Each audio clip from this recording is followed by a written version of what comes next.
Unidos ya ha anunciado que no va a reconocer los resultados del referéndum de Crimea. Es más, el secretario de Estado, John Kerry, subrayó que a partir de este jueves entran en vigor sanciones contra aquellos que representan una amenaza a la soberanía ucraniana. Nuestro corresponsal, Nicolás Sánchez O'Donovan, nos resume las reacciones internacionales sobre la crisis en Ucrania y lo hace como siempre en directo. Hola Nico, ha habido opiniones contrarias respecto al deseo de Crimea de convocar un referéndum. Cuéntanos de cuáles se trata, cuáles son estas posiciones. Hola Javi, ¿qué tal? ¿Cómo estás? Pues la verdad es que hemos visto lo que sucede en Crimea, lo que sucede en Ucrania gracias a nuestros corresponsales, pero todo eso obviamente tiene una reacción internacional y ha sido una reacción inmediata por parte de los Estados Unidos a ese anuncio por parte del Parlamento de Crimea de celebrar un referéndum el día 16 para determinar su futuro, ¿no? El presidente Barack Obama dejó muy claro que su país no reconoce la legitimidad de ese proceso, de ese referéndum convocado por el Parlamento de la región. Obama y su gobierno, recordemos, pues afirman que la decisión debe recaer en todo caso en el gobierno de Kiev y afirman que el referéndum va en contra, uno, de la ley internacional y dos, que está fuera de la Constitución ucraniana. Por su parte, la Unión Europea también rechaza por considerarlo ilegal ese referéndum y así lo expresaron diferentes mandatarios en el Consejo Europeo celebrado en Bruselas. Sin embargo, por su parte, el líder de Crimea afirma no entender por qué desde Estados Unidos y desde Europa cuestionan el derecho de su pueblo a decidir cuál será su propio futuro. Escuchemos las palabras de Sergei Aksyonov.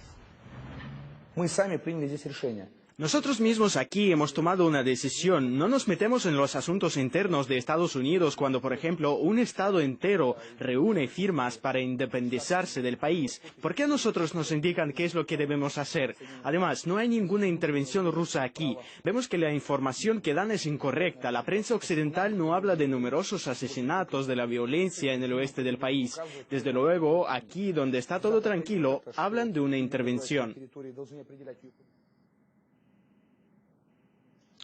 Por lo tanto, vemos como mientras Estados Unidos se muestra muy reacio, ¿no?, a aceptar ese referéndum, en Crimea tienen pues muy claro que son ellos mismos los que tienen que decidir si quieren permanecer en Ucrania o, por otro lado, solicitar formar parte de Rusia. Nico, John Kerry hablaba de la introducción de sanciones, de esa, establecimiento de este tipo de multas contra aquellos que atenten contra la autoridad que ahora mismo, preside Ucrania. Dice que tiene el respaldo de todos sus socios, pero en Europa no parece que sea esto lo que está sucediendo. ¿Qué es lo que está pasando? Cuéntanos. Pues tú lo explicabas muy bien. La verdad es que Estados Unidos ha decidido imponer sanciones económicas y restricciones de visados a ciudadanos tanto de Rusia como de la propia Crimea que sean una amenaza a la soberanía y a la integridad territorial de Ucrania. Así explicaba el texto, ¿no? Y es que Barack Obama pues ha firmado una orden que autoriza esas sanciones contra individuos y entidades responsables de las actividades que socaven los procesos democráticos o institucionales en Ucrania. La parte rusa ya ha reaccionado. El ministro de Exteriores, Sergei Lavrov, dijo pues que la intención de Estados Unidos de imponer esas sanciones contra Rusia es una amenaza contraproducente. Escuchemos ahora las palabras del ministro de Exteriores ruso, Sergei Lavrov. Le dije a John Kerry que con las amenazas de sanciones a Rusia solo logran aumentar la tensión.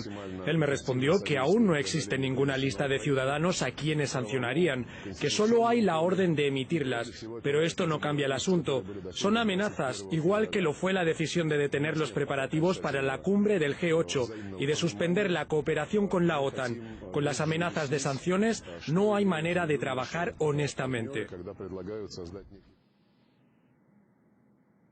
Lavrov comentaba esta decisión de Estados Unidos desde Roma, donde volvía a encontrarse, entre otros, con el secretario de Estado norteamericano, con John Kerry. Ya lo hicieron en la jornada del miércoles en París, recordemos, una jornada maratoniana a nivel diplomático. Pero preguntado por el apoyo de estas sanciones, tanto Kerry como el propio Obama en Washington, pues se apresuraron a dar un mensaje de unidad, ¿no?, a decir que sus socios europeos estaban en la misma línea que ellos, algo que no concuerda del todo con las medidas tomadas por la Unión Europea, mucho más tibias, y es que pues no hay que olvidar, ¿no?, que la importancia de las relaciones económicas entre el viejo continente y Rusia pues es muy importante para varios países europeos, como por ejemplo Finlandia o sobre todo Alemania. Precisamente Alemania podría jugar un rol muy importante a partir de ahora en esos movimientos diplomáticos que pueden llevarse a cabo en los próximos días, unos movimientos que parece se han frenado algo, se han estancado algo entre el propio Kerry y entre el propio Lavrov. Para terminar, con el tema de las sanciones, como decíamos, no iban solo dirigidos a ciertos ciudadanos rusos, ¿no? Hemos conocido, por ejemplo, que el Reino Unido ya ha hecho pública una lista con ciudadanos ucranianos, en su mayoría pues exfuncionarios, hombres de negocios, a los que se le aplicarían sanciones, como por ejemplo la congelación de activos o la denegación de visados. Por lo tanto, lío diplomático a la vista, y esto solo acaba de empezar, Javi.